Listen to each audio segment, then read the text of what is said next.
You're broken down and tired of living life on the merry-go-round. You can't find a fighter, but I see it in you, so we gon' walk it out. Ooh, mountains, we gon' walk it out. And ooh, mountains. And I'll rise like the day. I'll rise unafraid. I'll rise up, and I'll do it 1,000 times again. And I'll rise up, I like the waves. I'll rise up, in spite of the age. I'll rise up, and I'll do it 1,000 times again.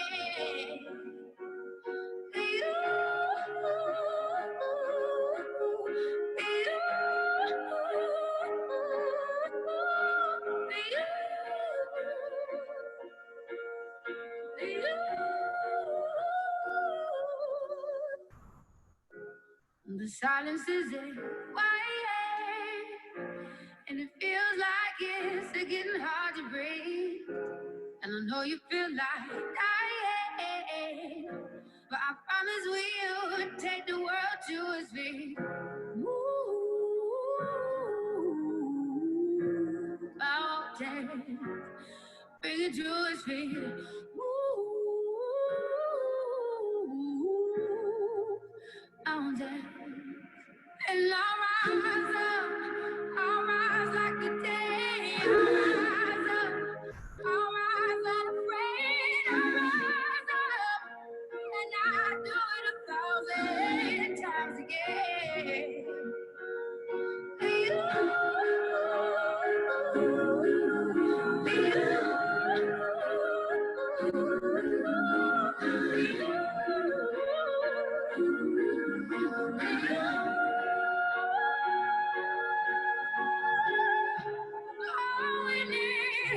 All we need is hope, and for that we have each other, and for that we have each other, and we will rise, so we will rise,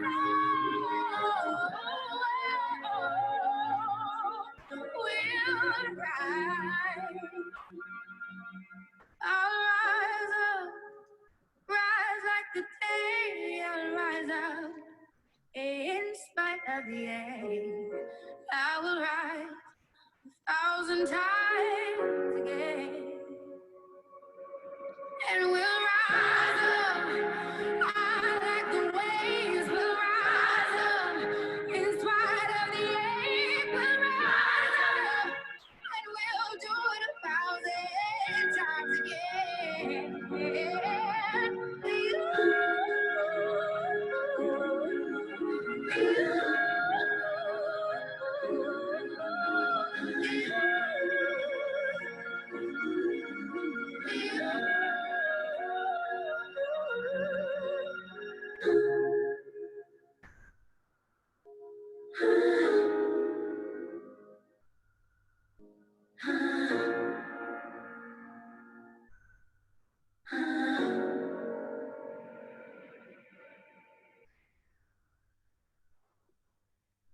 Welcome, family.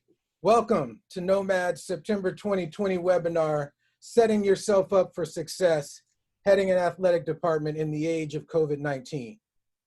I am your co-host, Anthony Thomas, the Director of Athletics here at Francis Parker School here in San Diego. We know you have a lot going on, so we appreciate that you took the time out to join us today.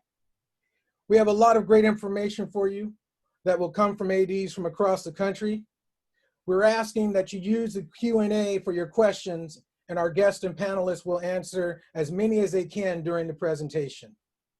Now, I want to hand it off to my co-host, Ira Childress from Gulliver Prep in Miami, Florida, who will introduce our special guest today. Ira? Thanks, Anthony. I'm happy to be here with such an esteemed panel. and then all the great work that Nomad is doing over the last couple months has been amazing.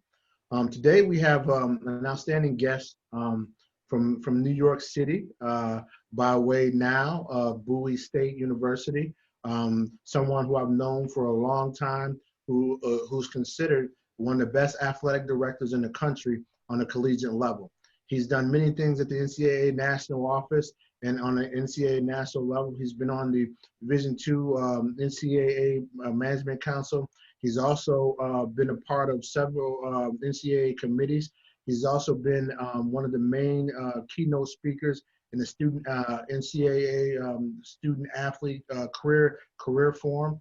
He's also seen and helped many athletic directors as a mentor throughout the nation over the last 25 years in college athletics, and someone that is well respected in our industry and someone that's considered a leader and a titan.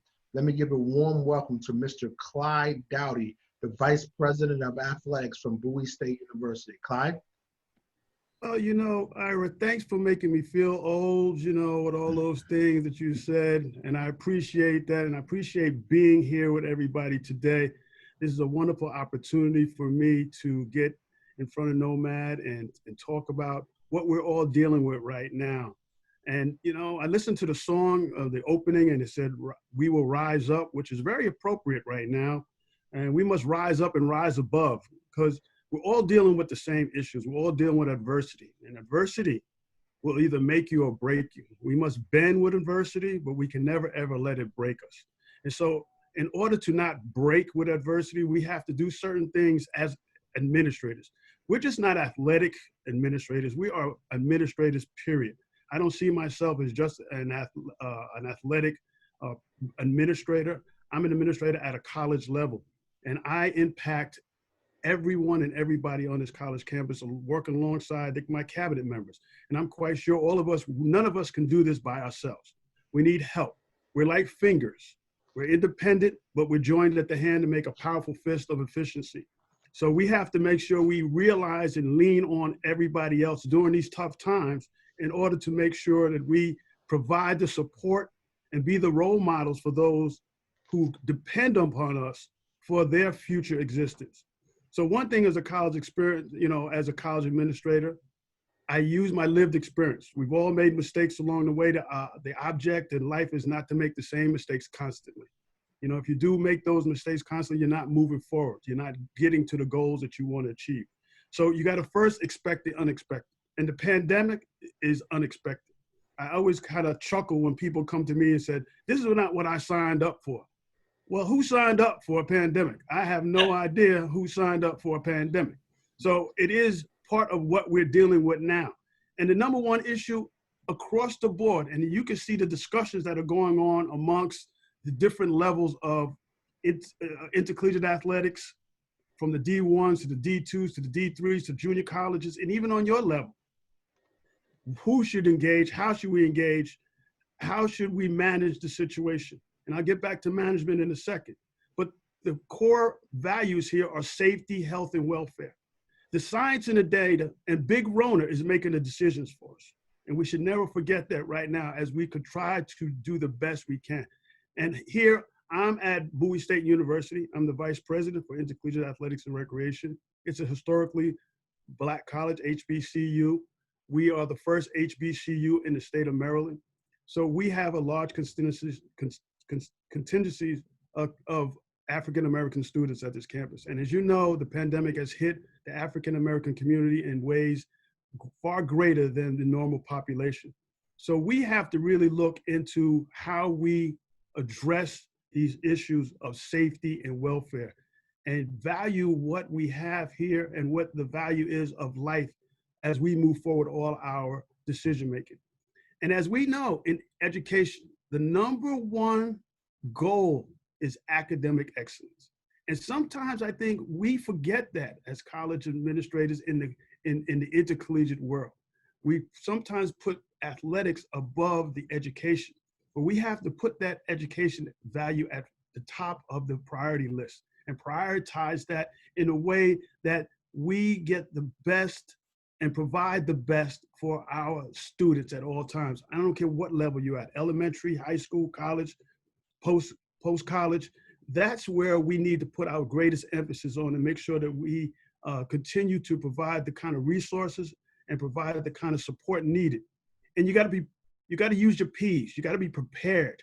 You got to be poised. You got to prioritize. And then you got to process. You got to have policies in place. All of these things have to take place and should have been in place pre-COVID. So we're not stuck trying to create something at a time when adversity hits us and we are unprepared. So as college administrators, high school administrators, you have to now focus in on how you are doing business. And COVID has changed how we do business. People always say, this is your new normal. Well, this ain't my new normal, but this is my now. The now is the moment that never ends. And you have to deal with the now in order to get through and move on. And we're all journeying on the same place. We're all traveling on a yellow brick road. Our clock is ticking. The clock never stops. And as we travel on our yellow brick road trying to find our destination, we're all traveling, maybe in different vehicles, some in SUVs, some in medium size, some in compacts, but we're all trying to travel down that road to find that destination. We're all looking for something. And so we try to find people, try to help people find what they're looking for. So I alluded to management earlier, and each of us have management styles, and then you have to address your body of folks that you are managing. I like to use that word managing. I have to manage. I manage the gym, I manage my budget, and I manage people. And people are the hardest things to manage because everybody has a different idea about how to do things. We all go into the same point, but I'm going to go this way, you're going to go that way. We're going to travel in a car, we're going to get on a plane, we're going to travel by train. So how do we get to the same destination, and how do you now manage those folks as they're traveling on their yellow brick journey? I like to use a triangle approach. What is a triangle approach to say? It's this man I learned back in high school, carried me through college, name was Maslow. And Maslow had this triangle, and I have never forgot that triangle, because at the base of that triangle is the longest part of the triangle. And then the triangle goes up, and then you build upon that triangle to get to your point of destination. But if you don't have the base, if you don't have the foundation, you can't get to the top. So that triangle is extremely important, and we have to provide all of those things, safety, health, and welfare at the bottom of the triangle to make sure that our students receive the kind of support that they're needing. And alongside of that, if you look at academic excellence in the educational process, that leads to student success, and that leads to the long-term viability of each of your institution. So we need to talk about sustainability. COVID is not going to be here for 100 years. We're going to get out of this. So how do we sustain ourselves? How do we take a step backwards to take 18 steps forward? So we have to look at our resources and how we manage our resources. We can't micromanage things. We shouldn't undermanage them, and we shouldn't overmanage them. But we have to find that sweet spot in the middle of that triangle where all these things come together, where we can be really efficient and effective as we lead through COVID right now. Communication is at a premium, consistent messages, because you can't have different messages at your university or your high schools that contradict each other, because then you're sending mixed messages out to the people that's relying on you. And that has happened so often. We have situations within our government structure that mixed messages are creating issues for us as we move through this pandemic. So we have to be consistent with that messages. We have to get people to buy in. It's got to be a top-down and a bottom-up approach. The top-down is your administrator. I serve on the cabinet along with Dr. Aminta Bro, who's a wonderful leader. I work alongside my fellow vice presidents, and every week we sit down and we collaborate on what's the best approach for Bowie State University. After that, then I come back to my staff, and then I communicate everything I know. I'm constantly telling them to stay in touch, because every second, things are changing. New things are coming aboard. Things are changing. People are changing their concepts. So the communication, the ability now to be in this technological world with you folks right now is amazing. To have this 10, 20 years ago, this would be passe. I don't know where we would be at, even teaching our students remotely, if we didn't have this technology that we have now. So The bottom-up approach is our students. They only going to buy in if they see some consistency from the top. And they buy in, and my bottom buy-in process is my student athlete advisory committee. And they've been very consistent, and I have regular ongoing discussions with them about where we're at. There are no secrets in this. And we can't hide from the fact that it's real, it's prevalent, it's ongoing, it's changing. So we have to make sure that they are involved in the process all too, because they teach each other about what to do and how to do it. And if you have them involved and engaged in the process, they will be your greatest advocates. You know, we can go out and promote, excuse me, we can promote our universities and our high schools all we want, but they're your biggest marketing tool. And if they have a good experience at your institution, they will broadcast that out to the greater community. We got to kiss it. We got to keep it simple, Sam, in the message. We can't overload the message with a whole kind of different things that are confusing to the end user. So we have to keep that in mind. And one of the biggest things that we're dealing with, everybody's dealing with across the country, is mental health. Prior to COVID, the NCAA has made an aggressive approach to managing mental health, not only from a student athlete perspective, but from a coaching and administrative perspective. And I'm quite sure everyone on this call has gone through their issues of doubt, of depression. You know, I've gone through it. At this point in time, I was sitting on my side of my bed, I think, and I was thinking about how at this time I'd be planning to go on trips to games. I'd be managing my administrative schedule. I'd be working with my administrative staff to prepare for our home games, homecoming. None of that is happening this semester. And so you look back and go, man, it's Groundhog Day every day. We come in, we do the same thing. We turn on the camera. I'm looking at you, you're looking at me, and that's it. You don't get to see people. We have weekly cabinet meetings, like I said, but it's all on Zoom. We don't get to see people as much as we'd like. And this adversity has showed us how much we mean to each other as people. How we took for granted going to the movies, going to the restaurant, going out to the park. All those things were taken away because of COVID, but they'll come back. So we just got to keep it simple and make sure that we do what we need to do. Here at Bowie, I went out and prioritized my budget. Now, we've lost a lot of money in our budget. And that doesn't mean that I can't still provide the kind of services I need. I just have to reallocate, reshuffle, and look at and prioritize and prepare for my now. And I have looked at the mental health piece and said that is crucial for my student athletes. When they need help, I have to be there to respond, or I need to have somebody in place to respond to them. And that's what we've done. I've hired someone to just manage mental health. All he does is check in with his coaches, check in with the student athletes, on the Zoom calls with them. If they have issues, and it's worked. They've called up, they've asked for help, and we've been there to respond. And that's critical. So, you know, we're dealing with change, and everybody does not like change. It comes with resistance. As you can see, people don't want to wear masks. They don't want to be sheltered in.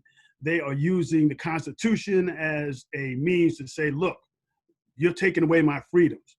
But it's part of the process of trying to get better and trying to move on in this society. So I hate to use the word change because people get so resistant to it and they get afraid of what's going to happen to me. What does that change mean? I like to use the words adjustments and improvements.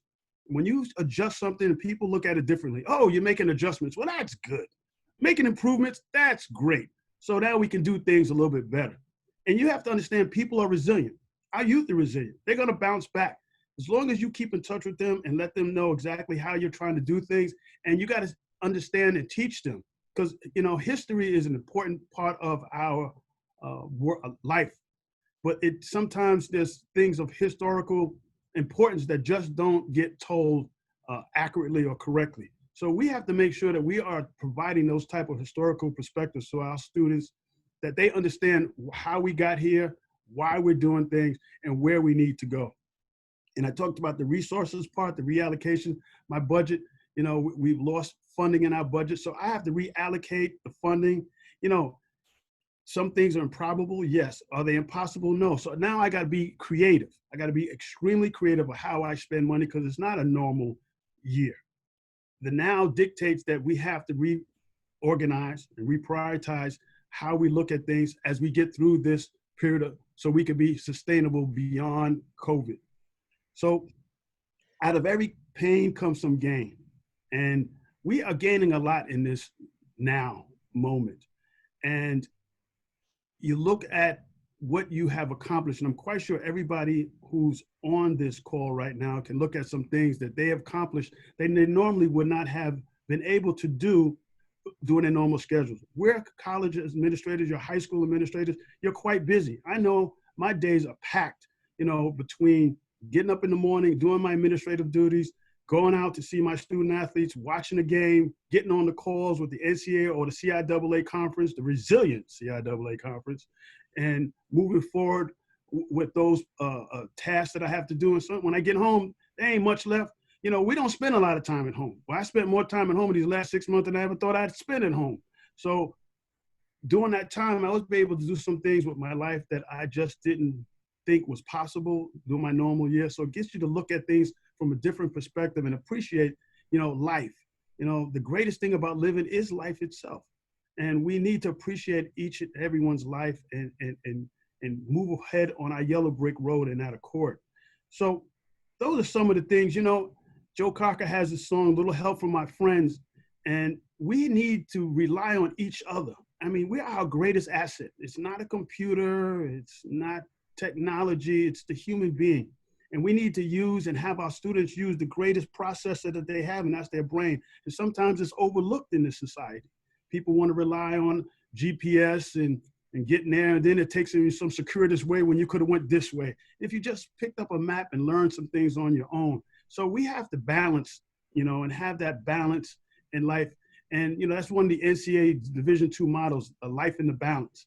And I think that's something that we need to really look at as we move forward through COVID, is have a balance in life and understand that sports is not the end all be all. Nothing is the end all be all. We have to have and create a balance of life and coexistence so we can move forward through this period of time. So I thank you for having me this afternoon. Folks, I think have some questions and I'll be able to take those. So thank you for having me. I appreciate it. Thank you, Clyde. Thank you, Clyde, for sharing your wisdom and part of your day with us. We do have some questions, so I'm gonna hand it off to Kevin. Do you wanna help us with those questions? Yes, good afternoon, everyone. Once again, thank you, Mr. Dowdy. We do have a few questions from our attendees. The first question comes from Jessica Horning, and she asks, what topics are you focusing on during your student athlete advisory meetings outside of transparency regarding COVID? Well, they're very engaged, and great question. I have a student athlete advisory coordinator, Miss Renee Howard, and she works slowly with them on issues. They're very engaged on what they can do to help. What can we do, VP Dowdy, to help get the message out to our colleagues and our peers that what they need to do during this period? So we're working on that, and we're working on planning, because just because we're not participating in sports, that doesn't mean we can't do community work and things around the community and help on campus. So we're always looking to get out on campus as much as possible when we're allowed to get on campus, because we have a low density model right now. But when they do have activities, we're masked up and we're there to support the initiatives of the university in any shape, form, or fashion we have. So they're very engaged. We're doing a lot of social media messaging, which is very critical. And as you know, our youth are so engaged in social media. And when they see their peers out there broadcasting a message, it has a greater value than Clyde Dowdy Jr. sitting there and telling you what to do. But when it comes from them, it's like, oh, it must mean something because they're behind it. So those are the kind of things that our Student Athlete Advisory Committee are trying to accomplish, working with us and focusing mainly and primarily on the academics. We need to keep people engaged and get through this process, because without academics, none of them can participate in sports. So that's at the priority level is number one. Second, how can they help? 3, messaging. Okay, thank you. Our next question from Carlos Arriaga. Can you share 2 or 3 of your go-to resources to support those student athletes struggling with mental health? Well, what we do is, first of all, we have a campus counseling service and a wellness center on campus. So we have partnered with them prior to COVID to talk about mental health issues. Funds are always limited. So we have reached out to a number of external groups. And right now, we are finalizing which group we're going to go with and spend our resources. Like I said, reallocating resources to these groups that'll be there to support the mental health issues. These professionals who have history and experience dealing with the issues that our youth are facing today. Because you heard some of these backhanded comments that Skip Bayless said about Dak Prescott's situation. Those things do an immense amount of harm to the mindset or the opportunity to help people when you hear those things. And that's the things we have to fight against. We have to make sure that that's not the narrative. We have to have a counter narrative to that, that your life is very important and nothing is as dark and bleak as it seems. So we're looking at reaching out to those external partners. And plus we're in the USM system, the University System of Maryland, which is a consortium of schools within the state.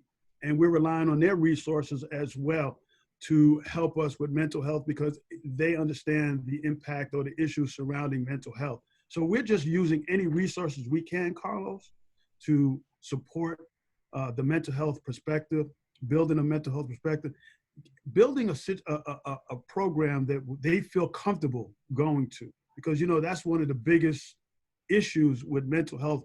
People don't feel comfortable sharing or think that they're going to be put out there and then there's a stigma attached to that. So we're trying to get away from that and seeing the best way to approach that. And the Student Athlete Advisory Committee helps us with managing the situation because they're highly involved in how we now approach finding the right yellow brick road to travel with mental health.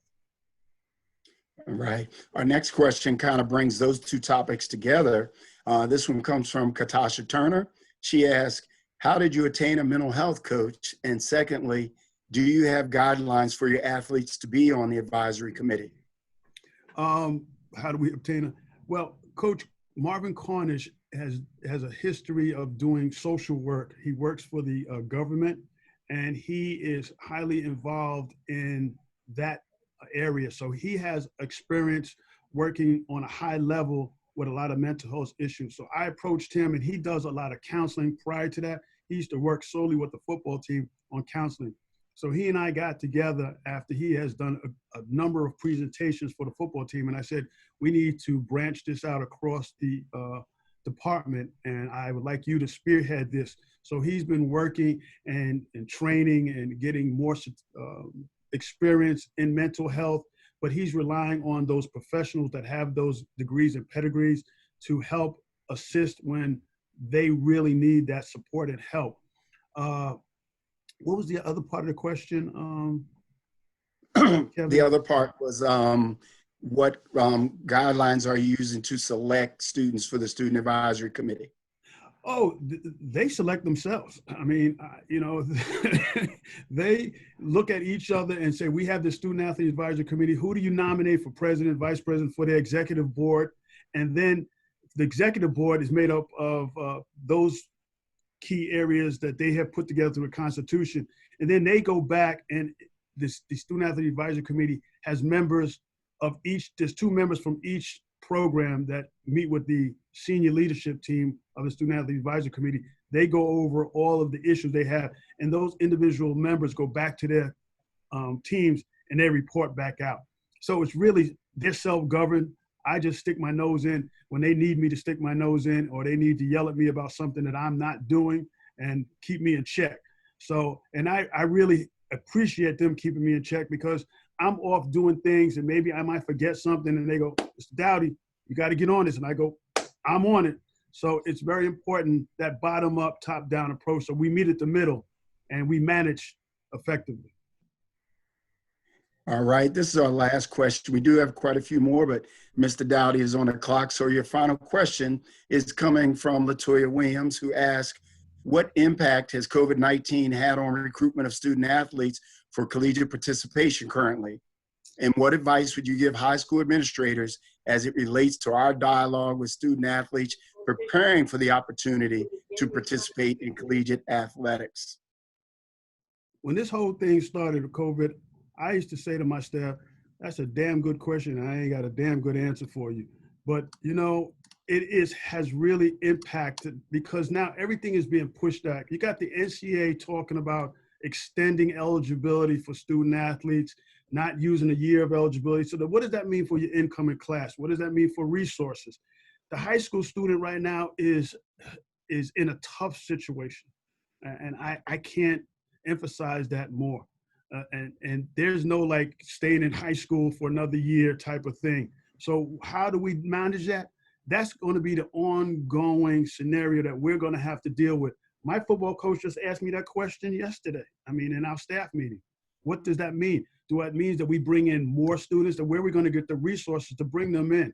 Our students who have, like this year in football, they don't use a year of eligibility because they lost this fall. So now we still have these individuals who will stay longer. That's if they want to stay longer. So it's going to be an ongoing management situation. That's a great question. And we're still working to define what that's going to look like from a recruitment basis at Bowie State University, across the CIAA, across the NCAA. As I know, you know, the NCAA is on furlough. They've furloughed a lot of their people right now because of the resources. So they're trying to manage themselves. They're trying to see if they can get their basketball tournament all going, because that is where the bulk of their revenue comes from, that tournament, to manage all of the things they need to do, from championship to all of their programming across the division. You know, the football piece is on the other side where they're doing what they need to do, and they're trying to push the pendulum forward because they need those resources. When you got 100-seat stadium and you can't put nobody in there, that means nobody's paying the freight. And when you're paying your coaches millions of dollars, the money's got to come from somewhere. And it sure ain't coming from the other side of the house, from the academic side, because they're doing what they need to do and they've lost money. So we're in this situation where, you know, to answer your question, it's going to be really a tough decision on how, or tough process on how we process this moving forward. All right. Thank you very much, Mr. Dowdy. I'm going to turn this back over to Anthony so he can move on to the next section.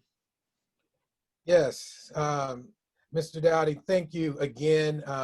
You know, we're so appreciative of you and you representing the mighty Bulldogs of Bowie State.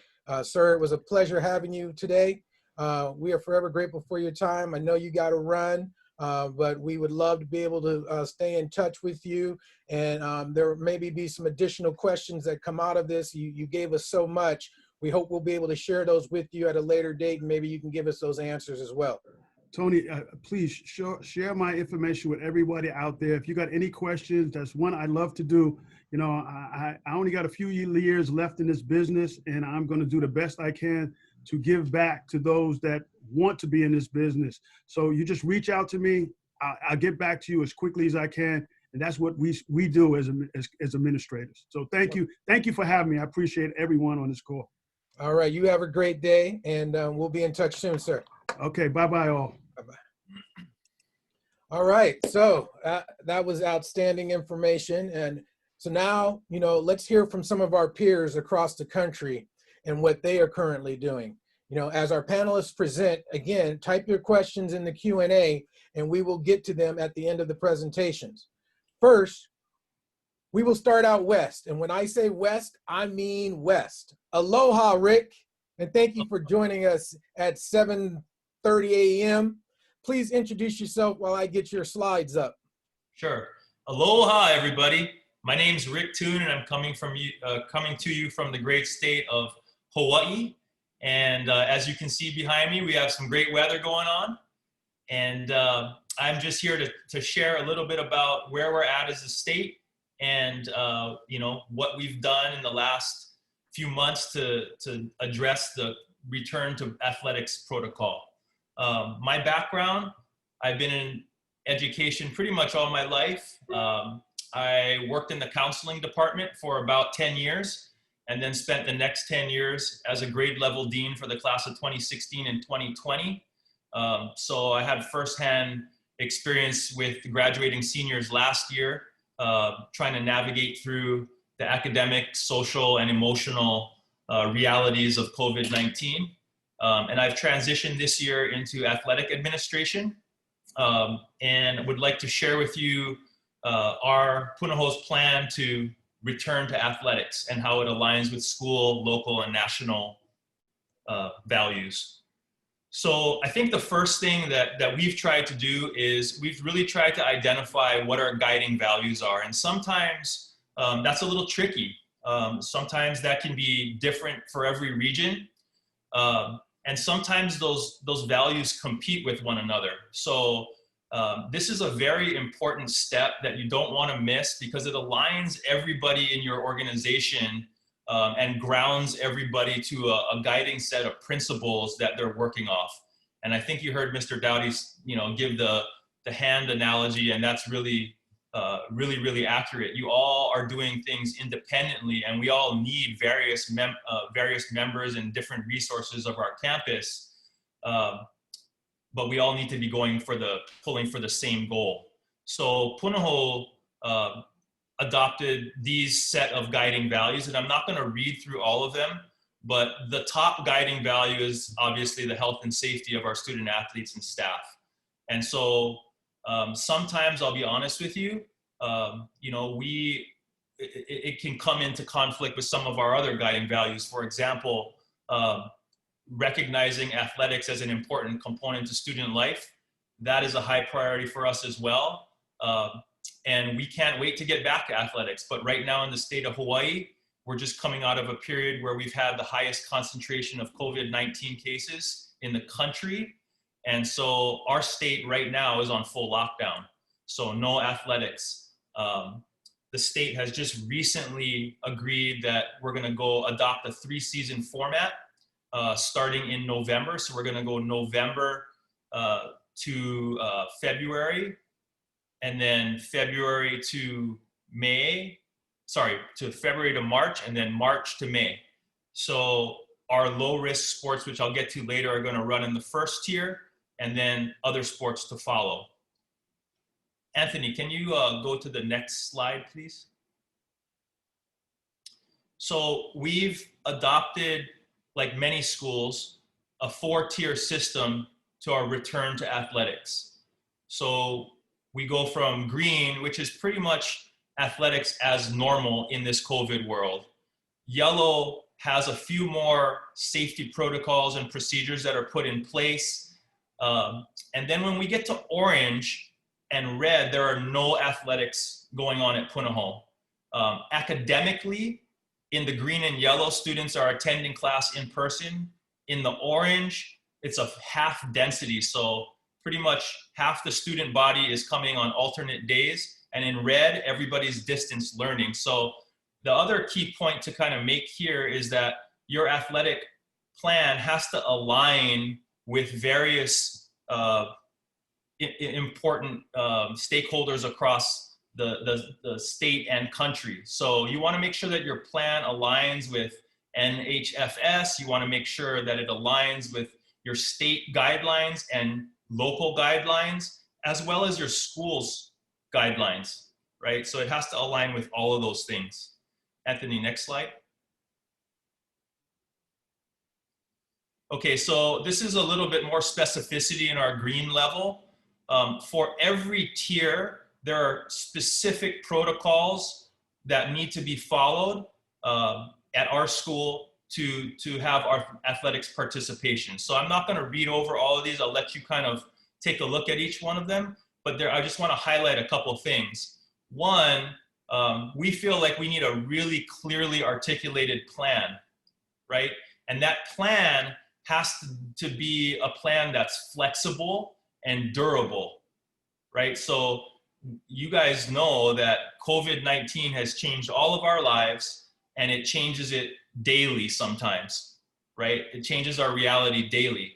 The plan that you come up with should be able to adapt, right, and make sense to every COVID reality, right? The second thing that we want to do is at Punahou, this is a saying from one of my mentor coaches. You don't want to do something tactically that you can't do technically. So for example, if you as a school think that it's best to have one-to-one coaching, right?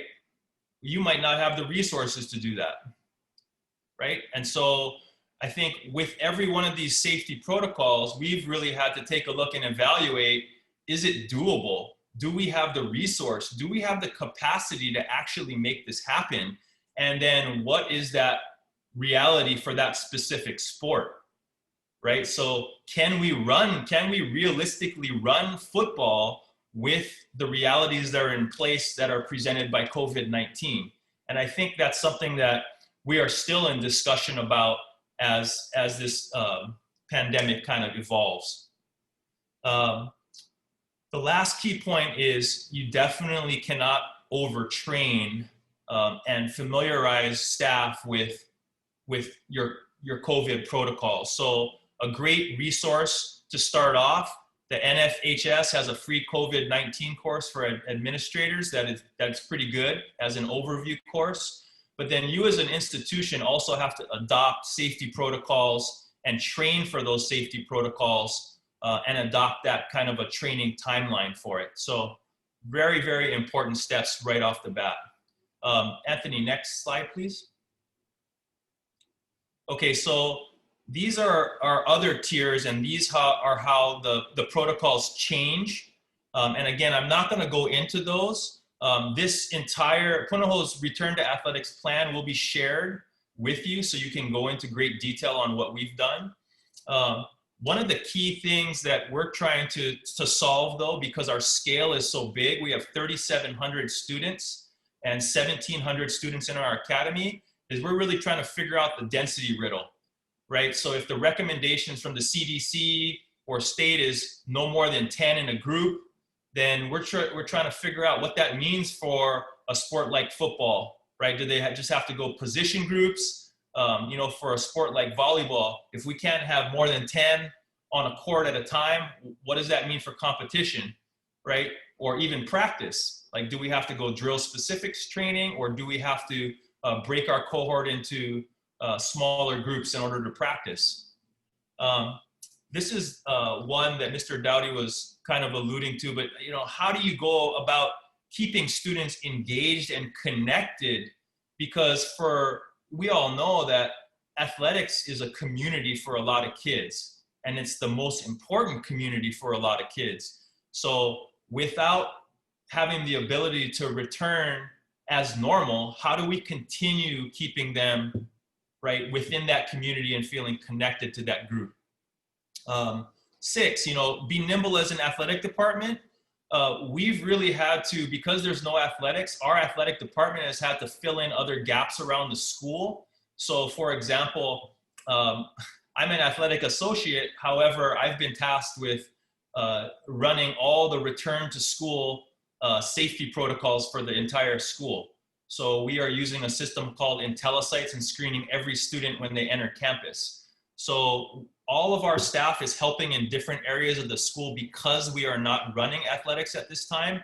And I think, you know, from an employment standpoint, you want to make sure as an athletic department that you're seen as really nimble and really a positive presence on campus. And then the last one is just know that you're not alone. I've only been with this community, this Nomad group for a few months, and I will tell you it's one of the best professional organizations I've ever been associated with. It's just excellent. And so I've really leaned on the wisdom and the experience of this group, and know that you can do that, and that there's other groups around that are completely willing to help. So please know that you're not alone. I'm gonna quickly move through my last slides here. So Anthony, can you put the last one up? Basically, we've divided sports into 3 different tiers: lower, moderate, and higher risk. Right? And for every one of these sports, the only thing I want to mention is that we have developed a specific return to athletics plan for every single sport at every single tier.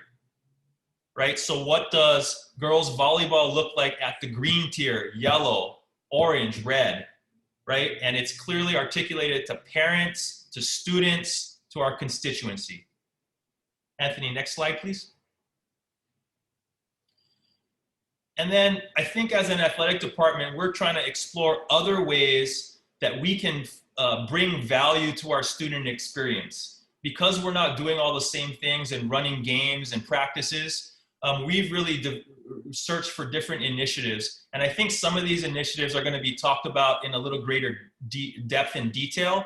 But one of them is, how do we work with potential collegiate athletes on the recruiting process, right? You heard Mr. Dowdy talk about how that landscape is changing, in the college ranks. And I think when I reach out to volleyball coaches, because I'm a head boys volleyball coach, every school is different on the way they're approaching it. So it makes the conversation really, really complex. So we're trying to figure out and navigate a path for our student athletes there.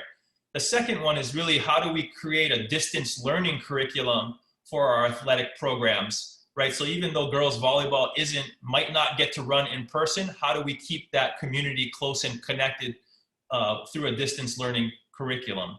And then the last one is SEL education, connecting the heart and the head, right? And so we're trying to run virtual programs like Turning Boys into Men. It's a national program that deals with teaching young males about healthy relationships. We're looking at doing a book study on race that is also being offered by Nomad, which I highly, highly recommend. It's a fantastic book. And so we're looking at creative ways to engage and support students, which I think is absolutely critical. Again, my email and contact information is at the bottom there. So if you want to reach out, I'm happy to talk with you or share any resources that we have. And I want to pass this to my good friend, Tony Fisher, to take it on from there. Thank you, Rick. I appreciate that. Nomad, thank you very much for the opportunity to share Minneapolis Public Schools Return to Participation Plan.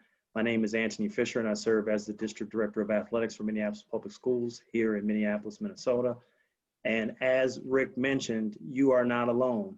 And so some advice that I would give you in speaking from a district perspective, the way we built our plan is we essentially started with the NFHS Return to Participation guidelines.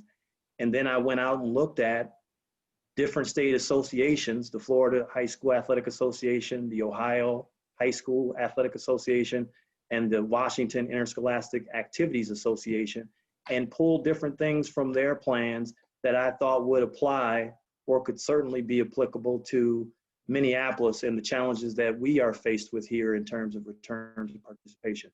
In addition to that, we added in our own state high school league association guidelines as far as the per sport perspective is concerned. And that's essentially how we were able to build our plan from the beginning. Next slide, please. Another piece of advice that I would give you, again, thinking from a district perspective, is think about your approval ecosystem. And a part of that ecosystem for us broke down into 3 different levels. Level 1, we took our plan directly to General Counsel first. And once we received the blessing of General Counsel, we then vetted that plan through different departments, our health services department, our operations department, and our finance department. When we got approval from that particular level, we then transitioned into level 2, of which we had conversations or input from our building athletic directors, our coaches, community members, and we even reached out to other school districts to align with what they were doing so that, again, our plan wasn't way off basis as to what was happening with surrounding school districts. Once we felt comfortable transitioning from level 2 to level 3, we then presented our plan to the associate superintendents, senior officers, and our superintendent. And once we achieved the blessing of that particular group, we felt very confident of presenting this plan to our board of directors. And obviously we did seek approval or gained approval from that particular entity. Next slide, please. And so our plan was coined the 5-stage athletic approach.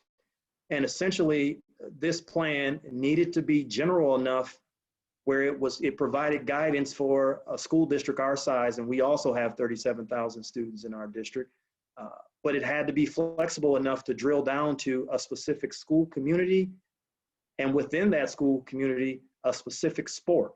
And so in saying that, I would encourage you definitely to build the flexibility piece into your plans if you haven't done so already. Next slide, please. And so here's the visual progression of our particular plan.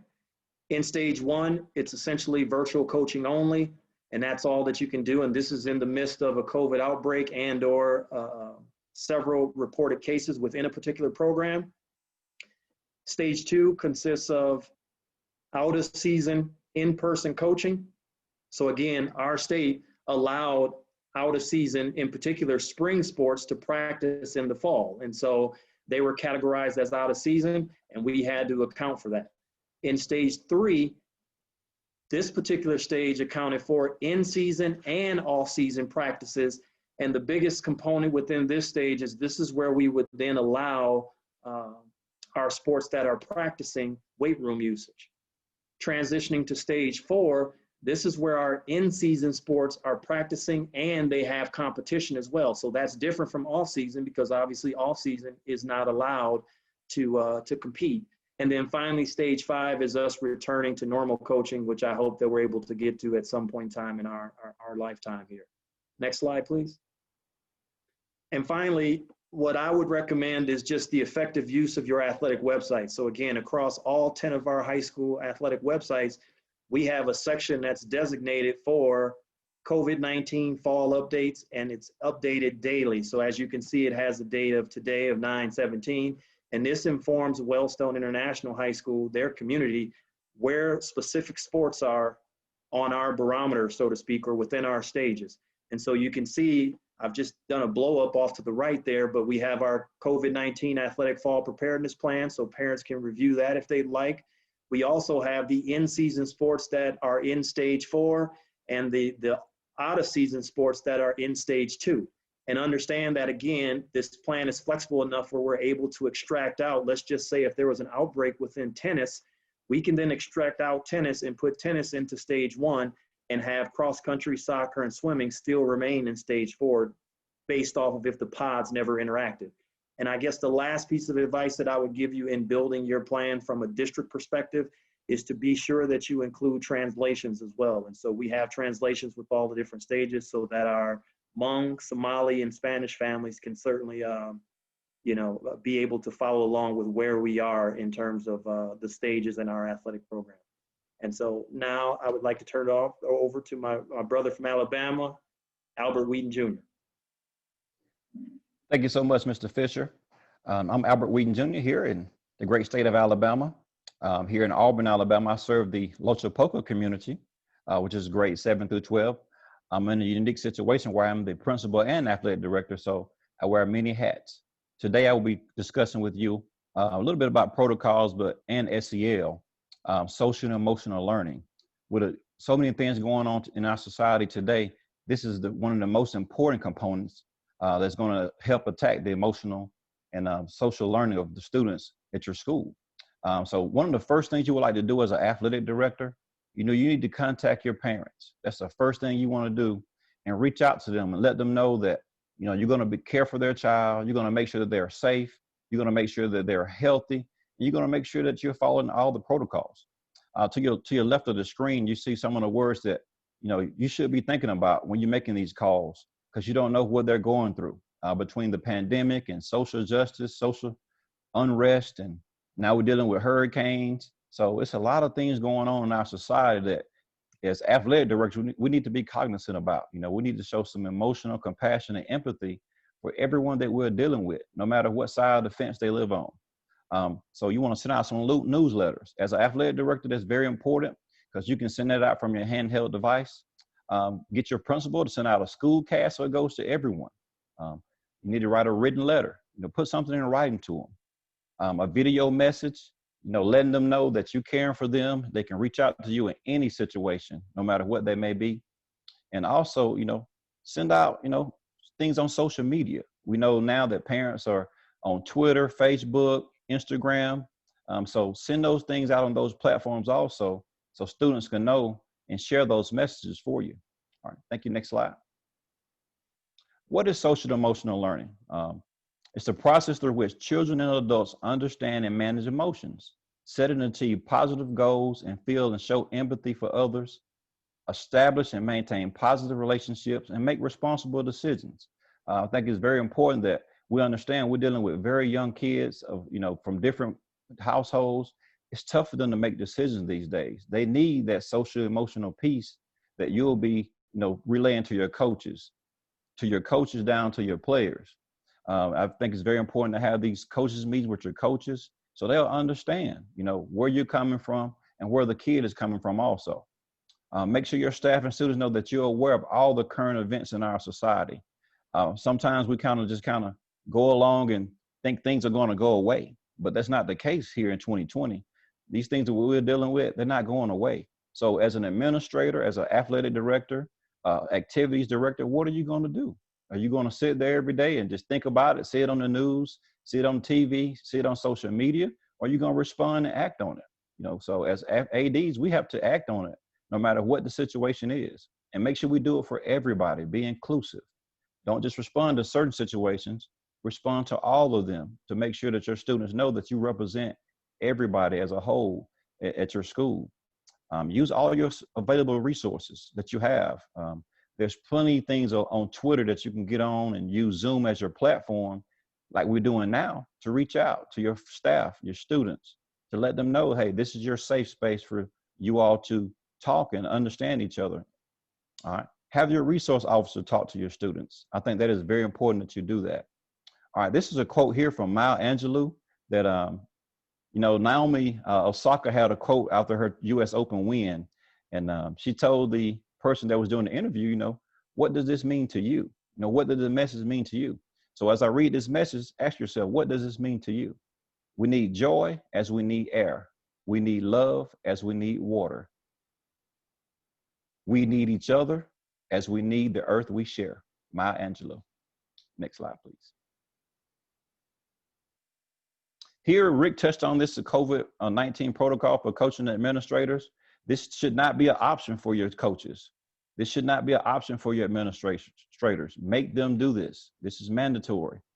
So make sure that they're taking these courses. Trust your staff. Make sure they're cleaning your facility daily. Social distancing and wear masks is very important. Depending on what state you are in, wear that mask. Disinfect. Keep athletes in that facility. Do not allow them to go and wander through the building after hours. That is very important. You got to inspect what you expect. You just can't say these things. You have to go show up and do them. Here's another quote for our author/educator, Cornelius Minor. We may not have the answers for every situation we face, but we can't choose to do nothing. As administrators, we see things going on. We have to be proactive. Let's act on it. Even if we're right or wrong, let's act on it. Next slide, please. All righty. I'm going to pass it on over to Miss Alicia. All right. Thank you. Thank you, Albert. All right. Good afternoon. Hola, buenos dias. Desde Middletown, Connecticut. Welcome from Middletown, Connecticut. My name is Alicia de Jesus, and I am the Director of Athletics, Student Activities, Physical Education, and Health for the Middletown Public School District. Thank you to Nomad for giving us the opportunity to speak, for me to speak about Middletown's return to play. So I want you to think about something. I have here compete every day. Kara Lawson, she tweeted this. I can force you to work hard by what I ask you to do. You can't force someone to compete. Billions of people work hard, but not everybody is wired to compete. So just think about that in your everyday routines. The things that come up as an athletic director, as we know, it's crazy. Things come up all the time. We're going in all different types of directions. But in everything that we do you compete? Do you compete for your student athletes? Do you compete for your colleagues? Do you compete for your coaches? So I urge you, if you haven't seen this small video, it's about a 3-minute video. I urge you to check it out by Coach Lawson. She's speaking to her as a women's basketball coach at Duke University. So she's speaking to her team. So, as far as in Connecticut, our perspective is what's going on. As of today, right now, we are in our fall season, all sports, other than football. are able to condition. We're in a conditioning phase as of right now. We are all able to start competing in games and meets on October 1st.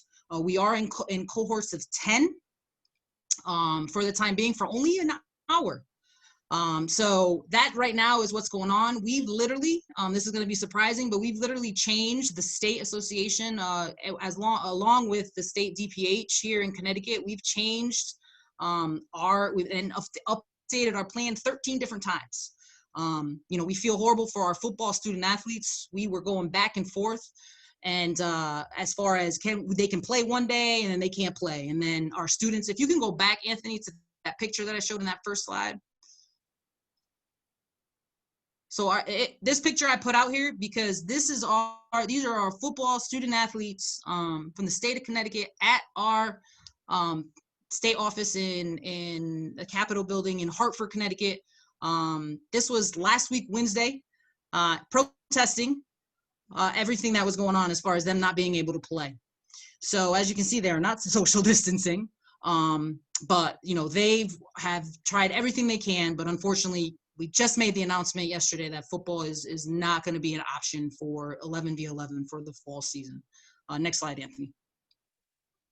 So one of the things that I believe Mr. Dowdy touched upon was being prepared and planning. So I took our state guidelines, our state recommendations from DPH and our state association, and it's about a 50-page document, but I decided, you know, once this plan came out, I decided that we needed to make it specific and a little bit more easier for our families, for our stakeholders to understand. So I made a slide deck, and I highlighted on some of those here in this presentation, and you will all be receiving, I believe you will all be receiving this slide deck as well.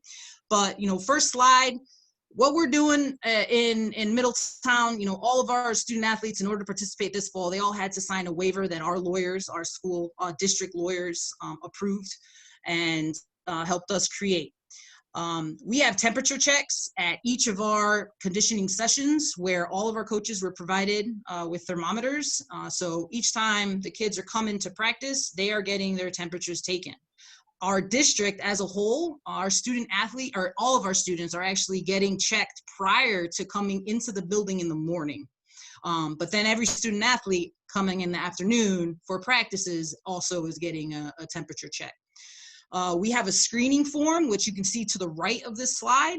I know it's pretty small, but basically this goes over questions that the students have to answer, and our coaches are asking these questions every single time they have a conditioning session to every single student athlete. If any of these answers are questions, answers to these questions are yes, our student athletes must go home, and communication is then made to me, our athletic trainer, our nurses, and our central office staff.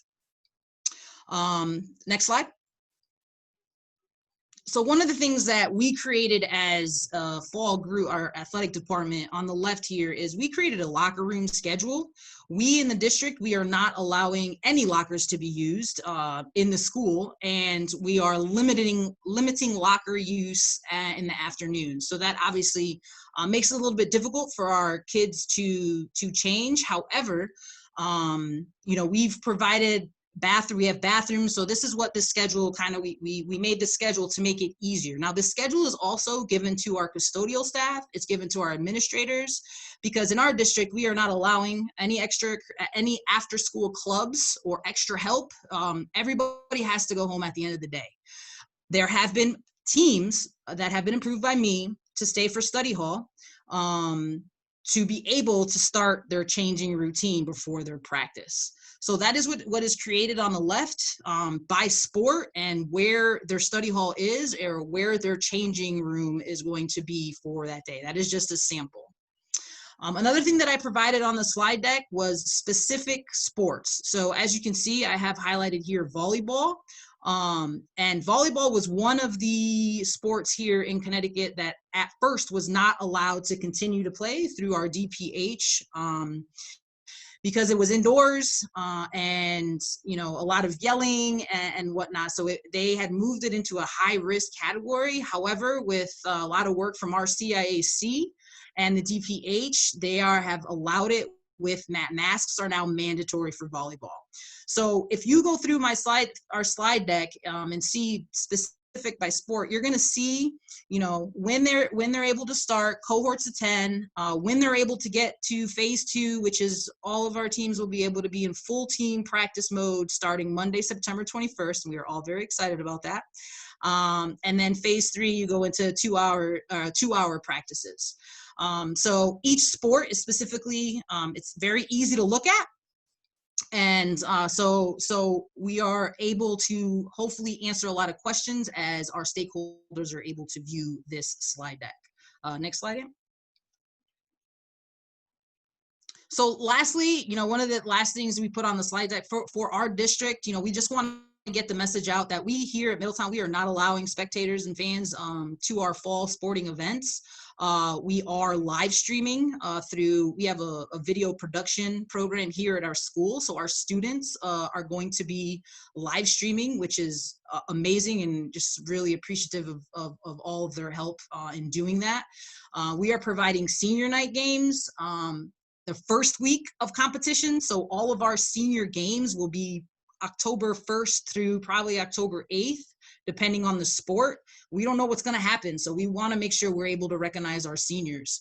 Unfortunately, we are not providing, middle school sports, but that last slide just kind of goes over a few different things.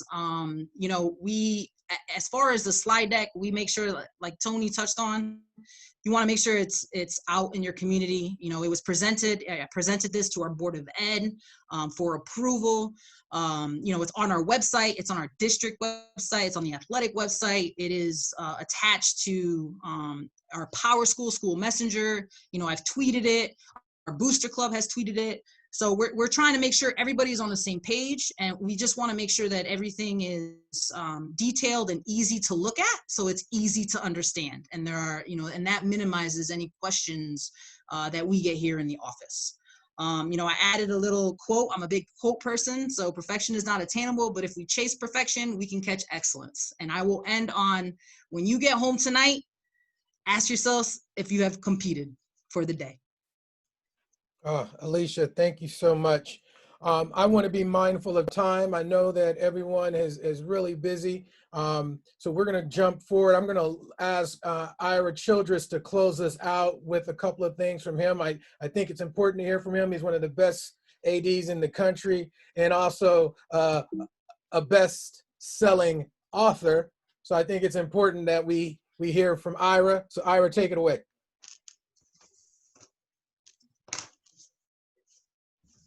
Let me unmute myself. Thank you, Anthony.